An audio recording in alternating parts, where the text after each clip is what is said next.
جب تک جیوں میں آقا کوئی غم نہ پاس آئے، کوئی غم نہ پاس آئے۔ اسلام جس جگہ بھی گیا امن و امان کا پرچم پہلے لہرایا۔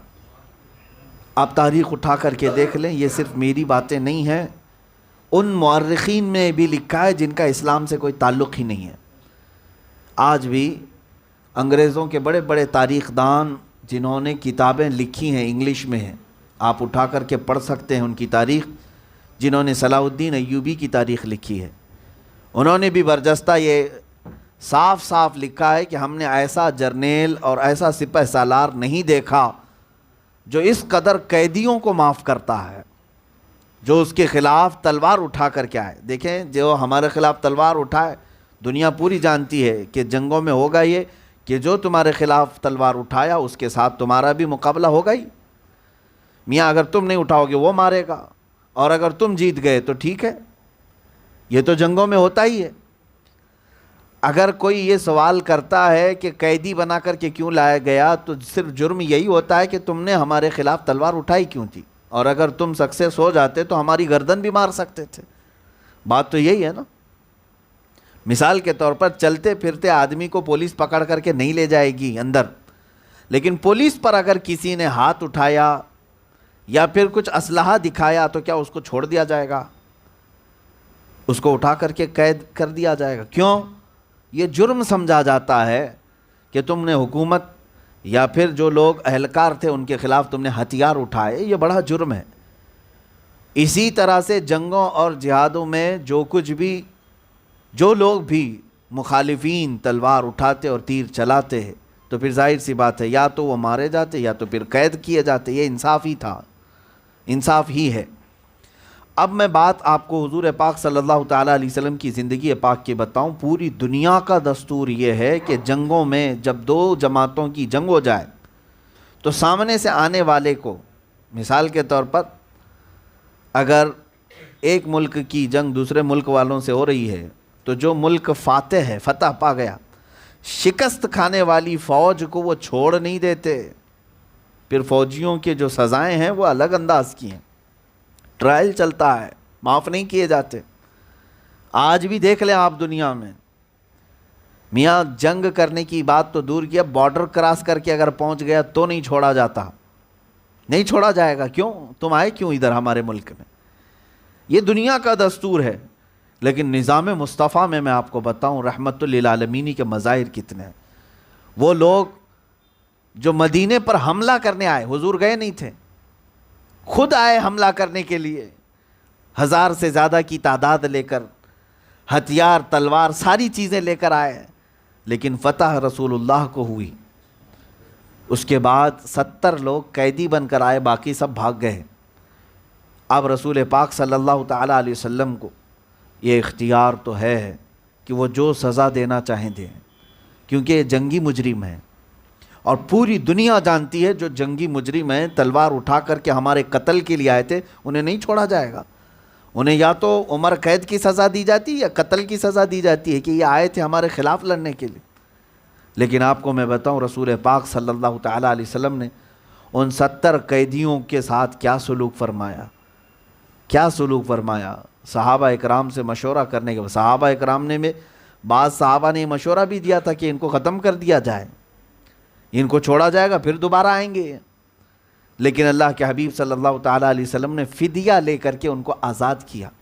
جو فدیہ دے سکتا تھا وہ دے کر کے آزاد ہوا۔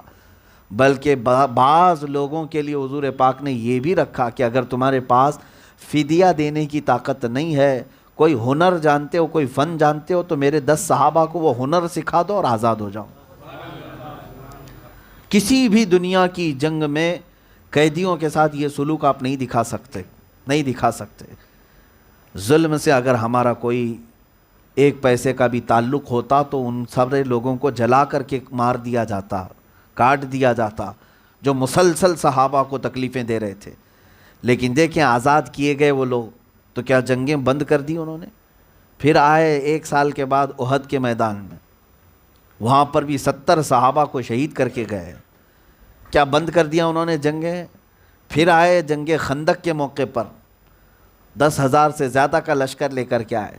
کیا بند کر دیا وہاں پر؟ مسلسل 10 سالوں تک وہ لوگ کوشش میں لگے ہی رہے، اور رسول پاک صلی اللہ تعالیٰ علیہ وسلم نے انہیں معاف ہی کیا ہے.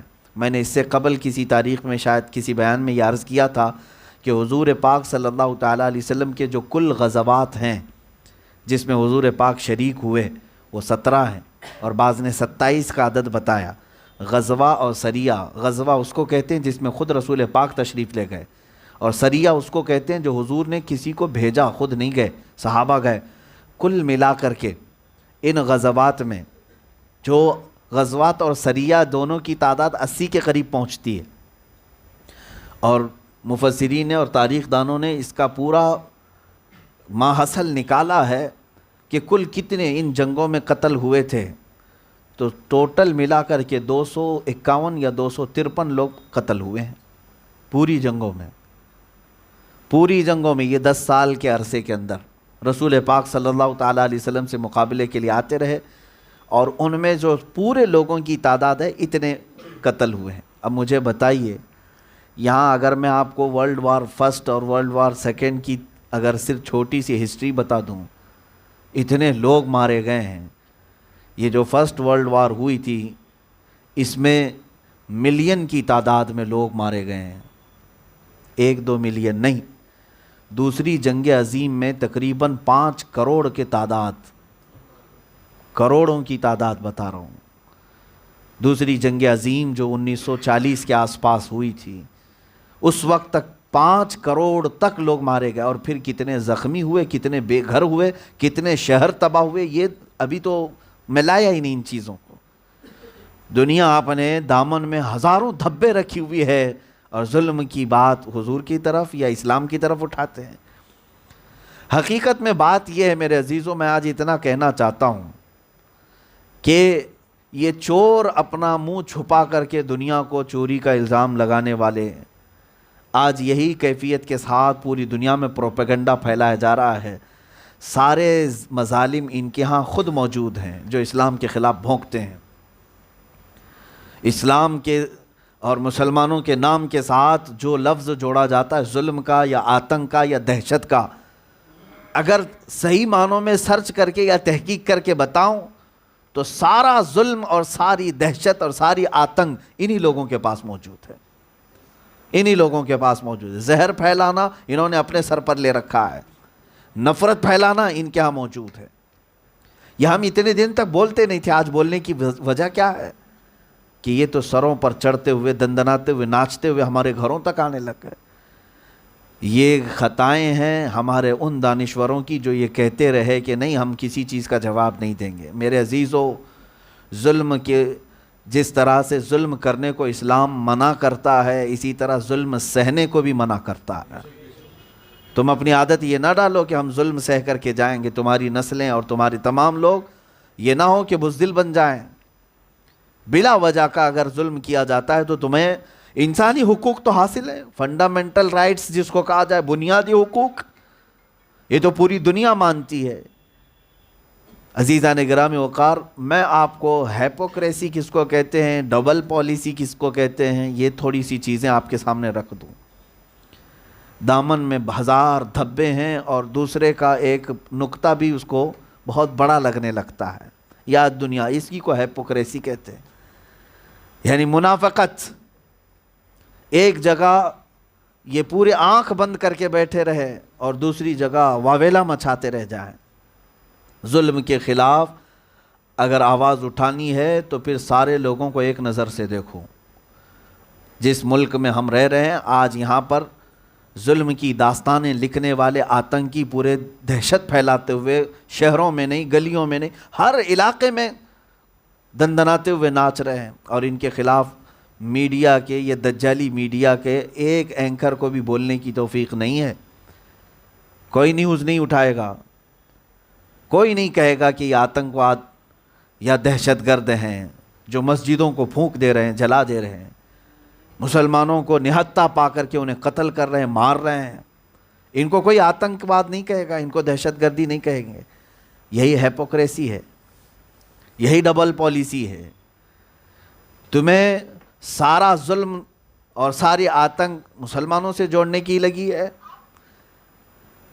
آپ قریب قریب کے واقعات دیکھیں، میں ایک دو مثالیں آپ کے سامنے اگر رکھوں دنیا کے، اور یہ میڈیا کے چہرے کو اچھی طرح سے پہچانو اے مسلمانوں، آنکھ بند کر کے یقین کرنا چھوڑ دو جو حالات ہمارے ساتھ ہو رہے ہیں۔ میں بس حقوق کی بات کرتا ہوں تو اب یہ ان لوگوں کو کڑک لگتی ہے، سخت لگنے لگ گئی ہے۔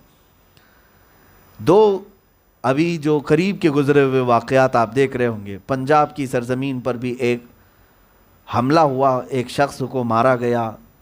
وہ کن لوگوں نے مارا تھا؟ اس کی ہی برادری کے لوگ، سکھوں نے مارا، اور سکھ کو مارا۔ وجہ کیا تھی؟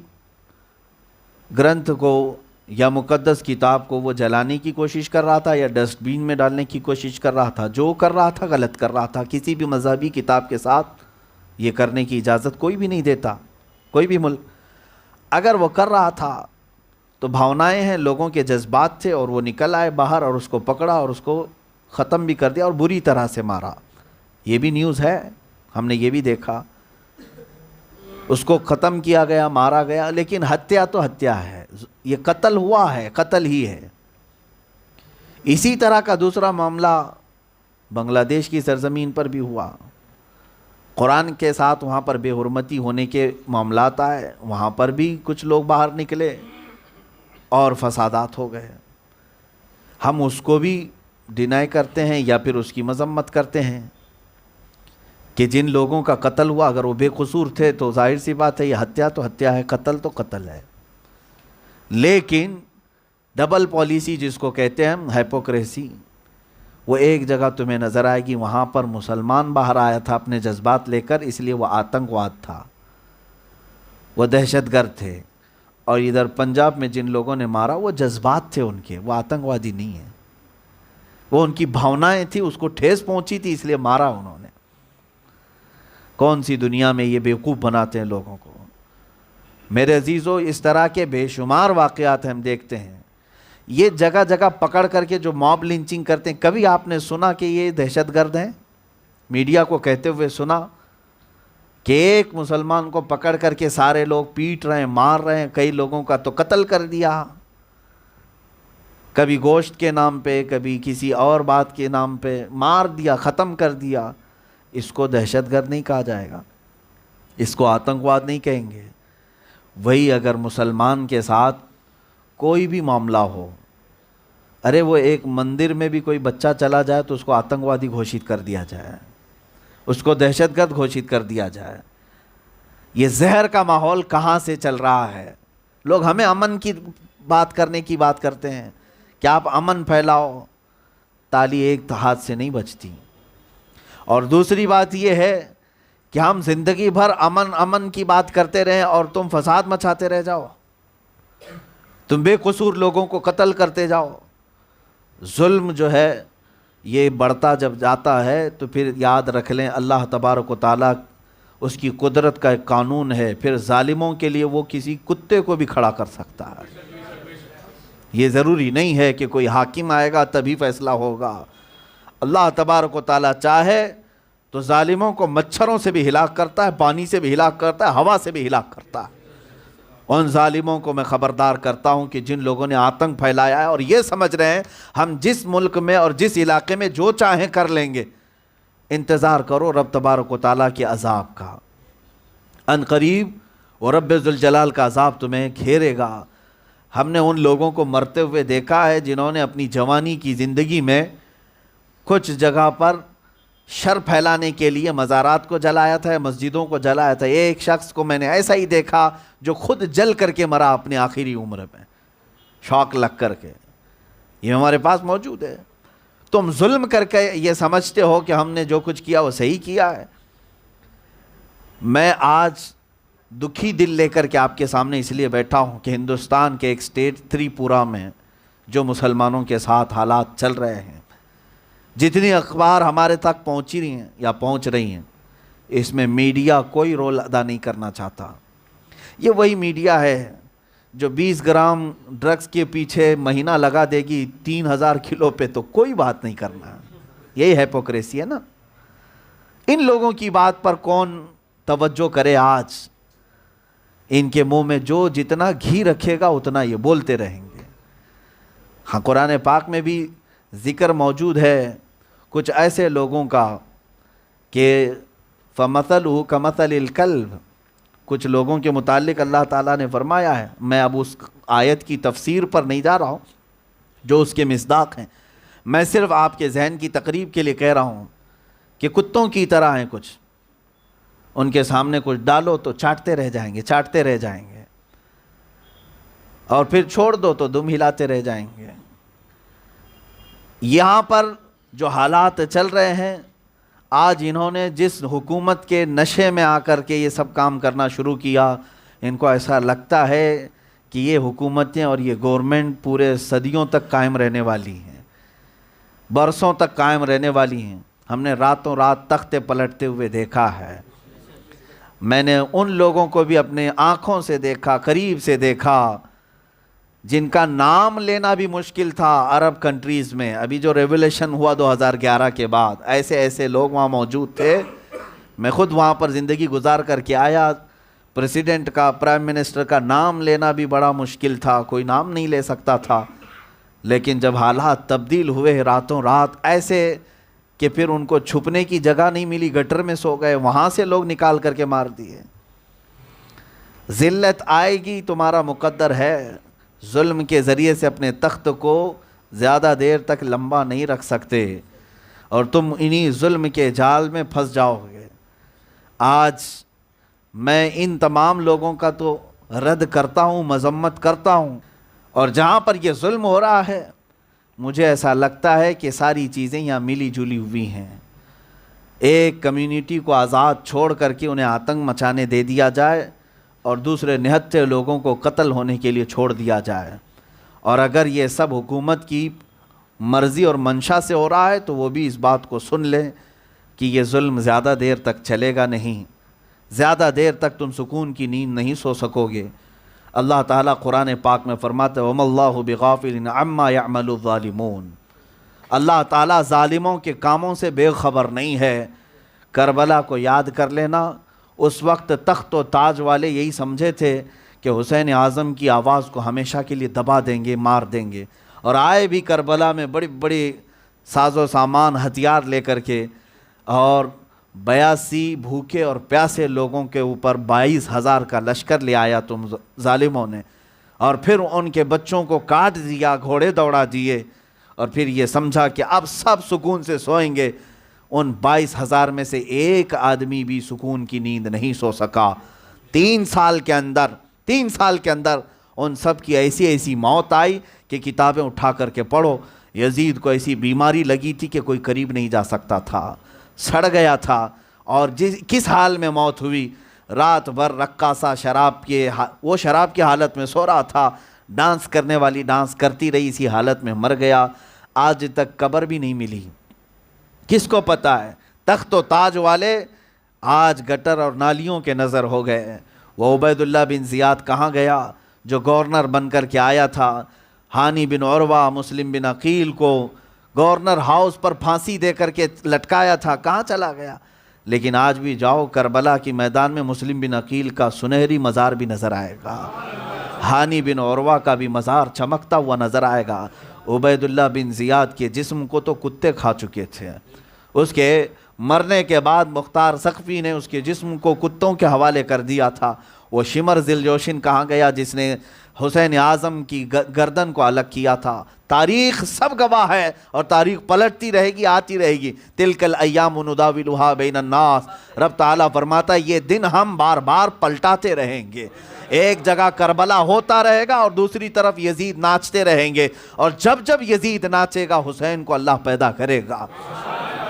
اور ایک بات یہ بھی یاد رکھ لیں، اسلام زندہ ہوتا ہے ہر کربلا کے بعد. یہ خون مسلم رائے گا نہیں جائے گا.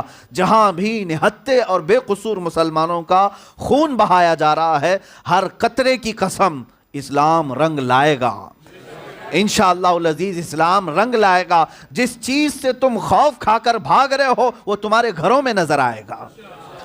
جس قرآن عظیم کی توہین کرنے کی تم بات کر رہے ہو اور جہاں جلانے کی بات کر رہے ہو، ایک دن آئے گا تمہارے بچے بھی الحمدللہ پڑھ رہے ہوں گے، قرآن عظیم تمہاری زبانوں پر بھی گونجے گا، اس لیے کہ اقبال نے کیا ہی خوب کہا تھا، حرم کو مل گئے پاسباں صنم خانے سے، حرم کو مل گئے پاسباں صنم خانے سے۔ یہ رب تعالیٰ کا دستور بھی ہے، قدرت کا قانون بھی ہے، جب وہ اپنے حرم کعبہ کی حفاظت بھی کرانا چاہے تو بت پرستوں سے بھی حفاظت کراتا ہے، ان کے دلوں میں بھی ایمان پیوست فرماتا ہے۔ آج ان حالات سے اب جو ہماری ذمہ داریاں ہیں مسلمانوں کی، ظلم کے خلاف آواز اٹھانا ہر ایک مسلمان بچے کا حق ہے، بلکہ ہندوستان میں ہونے کے اعتبار سے، آزاد ملک میں ہونے کے اعتبار سے ہمیں آزادی نے اتنا پاور اور اتنا اختیار ضرور دیا ہے کہ ظلم کو دیکھنے کے بعد آواز بلند کرے۔ کسی نے پابندی تو نہیں لگائی، فریڈم آف ایکسپریشن میں لوگ گالیاں دے رہے ہیں اور ہم قتل و غارت کے خلاف بات نہیں کریں گے؟ ہاں، یہ اور بات ہے کہ ہیپوکریسی اور یہ ڈبل پالیسی ان کی ہزار چلنے دو، جس کو شاعر نے کہا تھا، وہ قتل بھی کرتے ہیں تو چرچا نہیں ہوتا، ہم آہ بھی کرتے ہیں تو بدنام ہوتے ہیں۔ ہاں، لیکن یہ بات ہے کہ ہماری آہ بھی بہت بڑی ہوتی ہے، ظاہر سی بات ہے، ہماری آہ ان کو تکلیف دے کیوں ہے؟ انہیں پتہ ہے کہ ان کی آہ بھی بڑی ڈینجر ہوتی ہے، کہ آسمانوں کو ہلا دیتی ہے اور زمینوں کو بھی ہلا دیتی ہے۔ لیکن اے مسلمانوں، آپ اس طرح کی خاموشی اور اس طرح کی بزدلی اور ایسے جو حالات آپ اپنے آپ کے لیے موضوع سمجھ رہے ہیں، یہ مناسب نہیں ہیں، مناسب نہیں ہیں۔ علماء ربانیین، مشائخ اہل سنت، سب کی آج دوہری ذمہ داریاں آ چکی ہیں۔ آپ کے لیے اللہ تبارک و تعالیٰ نے جو منصب عطا کیا ہے، اس منصب کا بھی حق ادا کریں۔ یہ روز بروز کی گستاخیاں، یہ روز بروز کی توہین آمیزیاں، آخر ایک دن آئے گا جب یہ چنگاریاں تمہارے گھروں کو بھی جلائیں گی۔ لوگ یہ سمجھتے ہیں کہ کشمیر کے مسلمانوں کو مارا جا رہا ہے، ہمارا کیا بگڑ رہا ہے؟ تریپورہ کے مسلمان جل رہے ہیں، ہمارا کیا ہو رہا ہے؟ عقل مند آدمی سمجھتا ہے کہ بغل کی جھوپڑی پر اگر آگ لگی ہے تو وہ چنگاریاں تمہارے گھر کو بھی جلائیں گے، تمہارے بھی بستر اور تمہارے بھی ساز و سامان خاکستر کریں گی۔ اس لیے ضرورت اس بات کی ہے کہ جہاں کہیں بھی ظلم ہو رہا ہو، اس کے خلاف آواز اٹھانا ہر انسان کا یہ فنڈامنٹل رائٹ ہے۔ مجھے آج سمجھ میں نہیں آتی بات، وہ حقوق انسانی کی تنظیمیں کہاں چلی جاتی ہیں؟ وہ این جی اوز جو کتوں کے لیے لڑتی ہیں، وہ این جی اوز کہاں چلی جاتی ہیں جو ایک ہتھنی کا بچہ مر گیا تھا تو پورا واویلا مچایا؟ تمہارے نزدیک ایک جانور مر جائے تو پوری تنظیمیں آ جاتی ہیں، این جی اوز۔ ایک انسان کی کوئی قدر و قیمت نہیں ہے، ایک انسان کی قدر و قیمت نہیں ہے۔ اس کو اس طرح سے مار کر کے ٹکڑے کر دیا جاتا ہے، اور اس کو اتنا ہی نہیں کہ چھپا کے ختم کر دیا گیا، اس کی ویڈیو وائرل کی جاتی ہے۔